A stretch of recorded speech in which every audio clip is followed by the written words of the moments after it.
Well, a few years ago, I came across a series of videos on YouTube showing a potter working with clay on his wheel.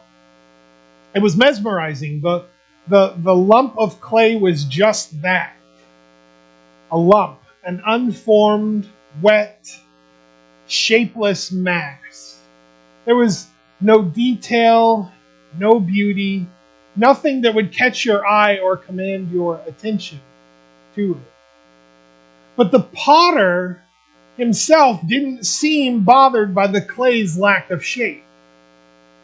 His hands were steady, his posture was calm, his touch was both firm and gentle. He pressed, he pulled, he added water, he scraped, he restarted, he molded with complete confidence that something beautiful was going to emerge. And slowly it did. What was once a shapeless form took shape. A bowl, perfectly curved, symmetrical, strong, ready to be used, not because the clay figured out how to form itself, but because it surrendered to the hands of the one who knew what it was made to be. And I thought to myself, that's faith. That's how faith works. Genuine faith isn't something you declare once and then forget about it. It's not a sticker you slap on your life. It's not a label you wear on Sunday. It's something that is shaped day by day, moment by moment, pressed and pulled, challenged, reformed, and molded by the hands of a faithful God who isn't interested in leaving you the way He found you. That image stuck with me because faith, genuine faith, is so much like that clay. It's not static. It's not merely stated. It's shaped. It takes form, and if it doesn't shape how you live, it isn't the kind of faith Paul is talking about in the book of Titus.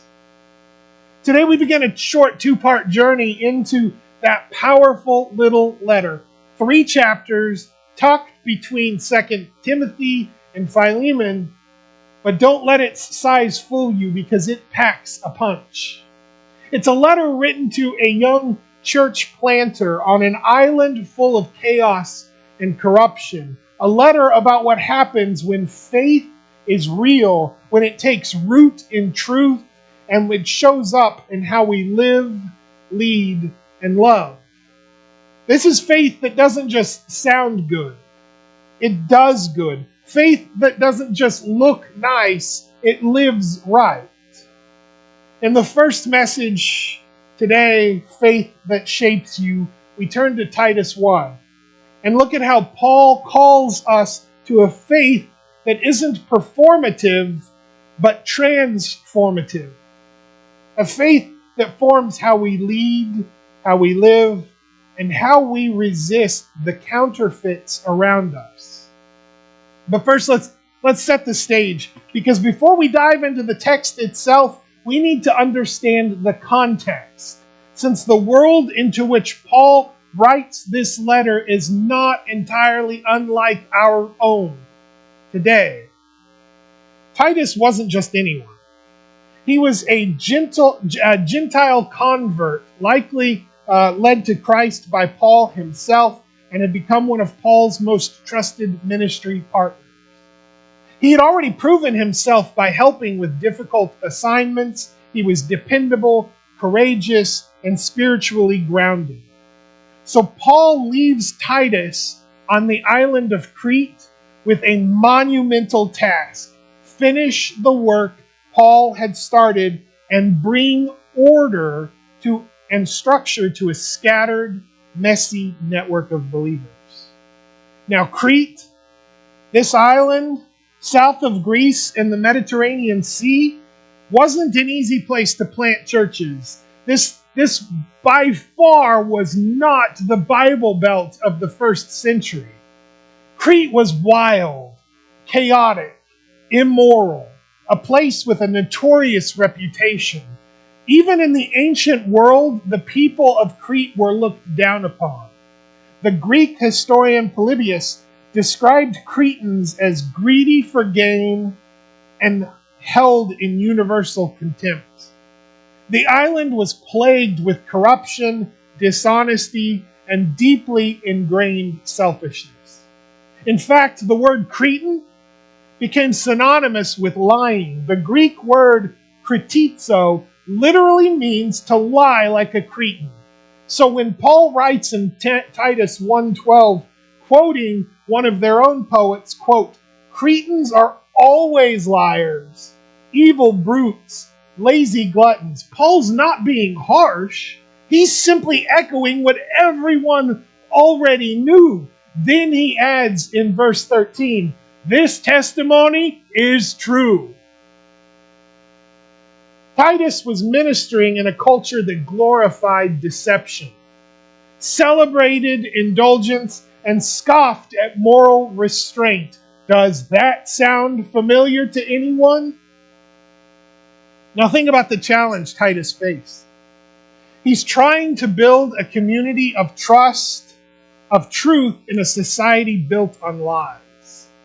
He's trying to form a spiritual order in the midst of cultural chaos. He's calling people to godly character in a land where corruption is considered normal. And Paul writes to him not to lower the standards, but to raise it, to call the church to be different, to live different, to be a living contrast, a holy alternative to what they had known.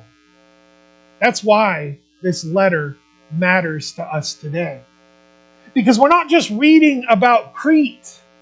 We're looking in a mirror. Different time, same problems.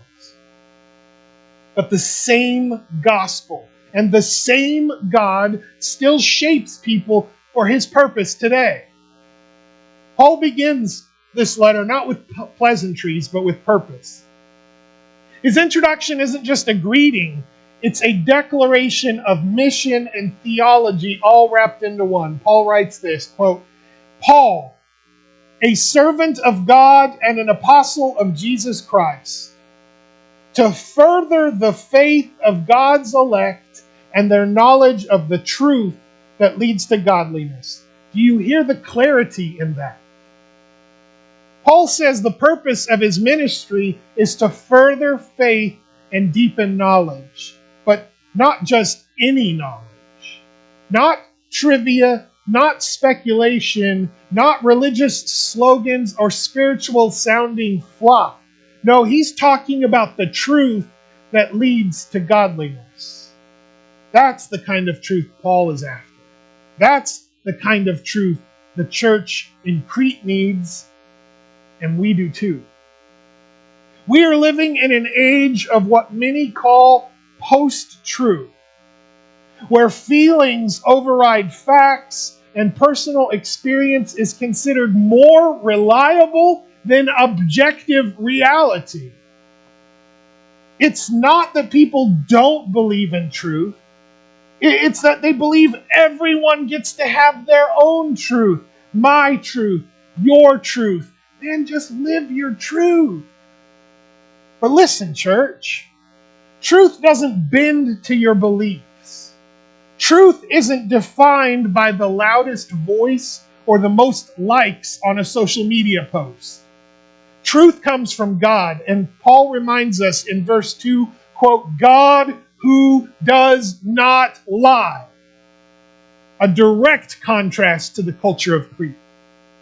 Paul is saying in a land of liars, there is a God who tells the truth.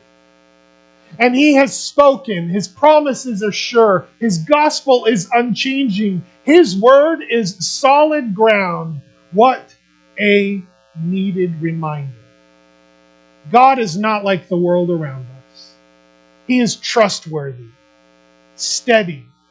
His promises are firm. His truth is reliable. You can build your life on what God says. You can shape your family on what God says. You can endure trials and resist temptation and stand firm because of what God says. But you can't be shaped by truth you do not know, that you do not believe, that you do not live. So let me ask you, and lean in here for a moment, what is shaping your faith? TikTok theology?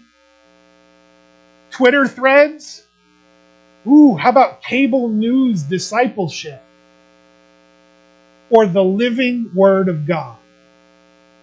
Let me put it this way. Faith is only as strong as the object in which it's placed. You can have all the confidence in the world, but if you're leaning on a rickety ladder, you're still going to fall.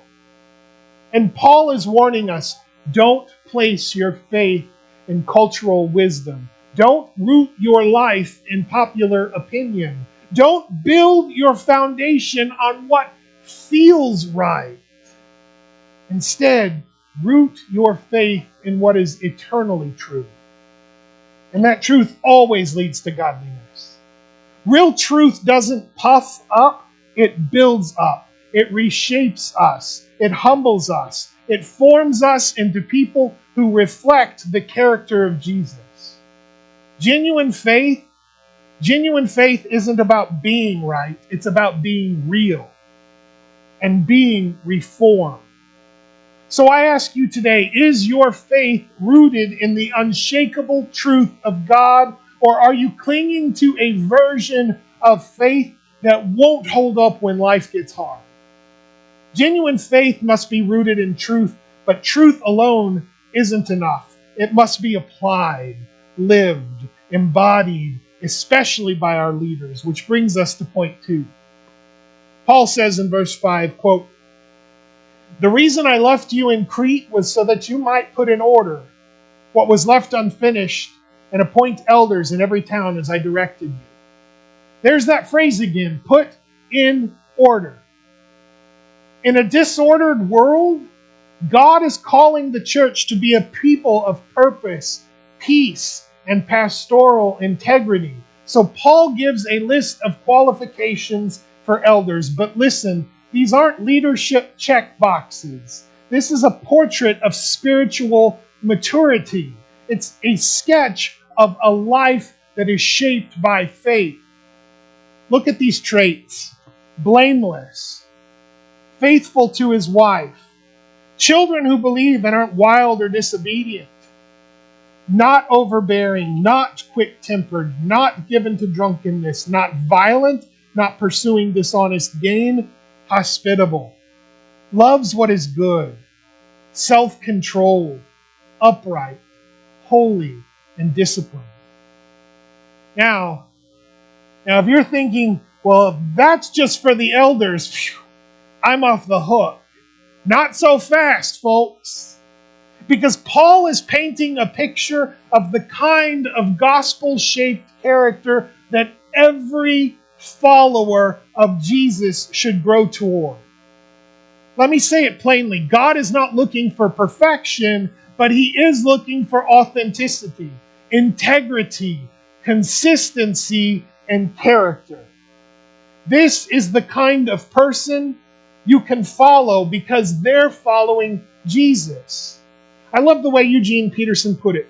He says this: "The church is not a showcase for saints, but a hospital for sinners, and the leaders are the first patients." Amen? In other words, godly leaders are not superheroes. They're men and women who have let faith shape them from the inside out, and they guard the truth faithfully. Verse 9 says this: "He must hold firmly to the trustworthy message as it has been taught, so that he can encourage others by sound doctrine and refute those who oppose it." Sound doctrine encourages and it refutes. It builds up and it holds the line. Both are necessary and both must be done in love and in truth. That then brings us to Paul's warning. Paul doesn't sugarcoat it. After describing what sound leadership and godly living should look like, he immediately draws a sharp contrast. He exposes the spiritual threat that Titus must confront. Quote, "For there are many rebellious people full of meaningless talk and deception, especially those of the circumcision group." This isn't just a passing mention. Paul says there are many, not a few, not the occasional troublemaker, but many people who are disrupting the church with falsehood. They're not misinformed. They're deceptive, smooth talkers, religious sounding, but destructive. And worst of all, they're doing it all under the banner of faith. Paul goes further in verse 11. They must be silenced because they are disrupting whole households by teaching things they ought not to teach, and that for the sake of dishonest gain. Do you feel the weight of that? This isn't theological hair splitting. This is about spiritual sabotage. Families were being torn apart. People's trust in the gospel was being eroded, all because self-serving teachers were blending false doctrine with persuasive language to exploit others. Falsehood is always dangerous, but it's especially dangerous when it's dressed in religious clothing. That's why Paul urges Titus to rebuke sharply and hold the line, because bad theology leads to broken lives, folks, because counterfeit gospels don't just confuse people, they condemn them. When people are taught to trust in rituals instead of Christ, in rules instead of grace, in appearances instead of holiness, they're robbed of the transformative power of the true gospel. Paul doesn't mince words in verse 16. They claim to know God, but by their actions they deny Him. They are detestable, disobedient, and unfit for doing anything good. That's the danger of counterfeit faith. It looks right on the surface, but when you peel it back, it's hollow. No fruit, no substance, no godliness. So let me ask you plainly, are you able to recognize false teaching when you hear it? Not just out there, but in here, in your heart, in your own assumptions, in your own justifications. We must start by examining ourselves. Is there a gap between your confession and your character? Is there a disconnect between your Sunday faith and your Monday living? Are there areas where you've made peace with patterns that don't reflect the heart of Jesus? Let me be real with you for a second, and I say this with love. I say this with love. The world doesn't need more Christians who play church. It needs Christians who live like Jesus Christ. Because, get this, falsehood doesn't always shout. Sometimes falsehood whispers too. It sounds close enough to truth that we accept it without question. But if we want to be genuine like Jesus, we must be people who love truth, live truth, and guard truth. Because a church that doesn't guard against falsehood is a church that won't stand. So what do we do with this?